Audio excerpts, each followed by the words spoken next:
Round 13. The year is 1815. Coal miners are busy mining coal. There is a great demand for coal right now. Home heating, fuel for the steam engines, for the production of iron, add another coal mine.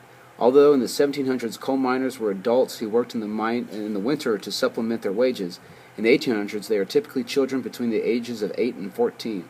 The work is dangerous and unhealthy. Children become victims of black lung, explosions, and accidents. Their growth is stunted as they spend their 14-hour days stooped over. They are malnourished and unable to exercise or eat properly. Casualty rates go up. Draw one cemetery and pause for 15 seconds. Round 14. It is now 1820. The existing canals and dirt roads cannot accommodate the heavy industrial traffic. New experiments with transportation using the power of steam engines are tried.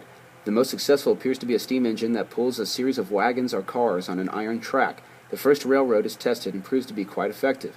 Add one major railroad line connecting all your factories to your coal mines. This is one continuous track which must connect all factories and mines.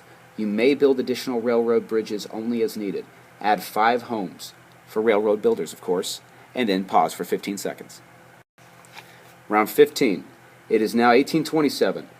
This new revolution in transportation draws thousands of people to your community. Soon there becomes a surplus of workers. Capitalists who wish to ensure their profits decide to hire women and children over men because they perform the same factory labor at 1/2 to 1/4 the price. More and more children leave their homes to work. Depressed, ashamed, and angry about their wives and children toiling in factories, many men turn to crime and the social life of the pub. For the first time in England's history, alcoholism appears in epidemic proportions. Family life that existed for hundreds of years in England is disrupted. Family members seldom eat together or see each other. Add 1 jail, add 2 pubs, and 2 tenements, and pause the game for 10 seconds. Round 16. It is 1838. Let's look at the working conditions in the factories. The 2 predominant factories are textile and iron steel. Working conditions in either of these two were appalling. Many workers contacted the deadly factory fever or white lung disease. It was probably a variety of lung ailments, cancer, tuberculosis, emphysema, etc. Other workers were injured on the job in factory accidents. There were no protective railings around the huge moving mechanical parts of machinery. Children, weakened from lack of proper sleep or diet, stumbled into machinery and were mutilated. Women with long hair that became undone often found themselves caught in moving machinery. Regardless, if you were unable to work, you were fired. There was no health insurance. There was also always a daily line of unemployed workers waiting to fill vacant jobs. Add 2 hospitals and 1 cemetery and pause the game for 12 seconds. Round 17. It's 1840. There is a need for quicker transportation. Coal, iron, finished products, and raw materials must all be transported from one area of England to another. In Ireland, in the late 1830s, a devastating potato famine drove hundreds of thousands of Irish to England. There was the cheapest of labor possible to build more railroads. Add 1 more railroad line passing east to west through your town. Add 5 houses and 1 tenement for the new railroad workers. Pause for 10 seconds. Round 18. It is now 1842. There are some advantages to urban dwellers. City life is very different from the country life. For the small but growing middle class, a whole new cultural life is available. Museums, theater, opera, restaurants, plays, and concerts are made available. Whereas before, only the aristocrats could afford the arts, but now the middle class enjoys the fine life of culture and good living.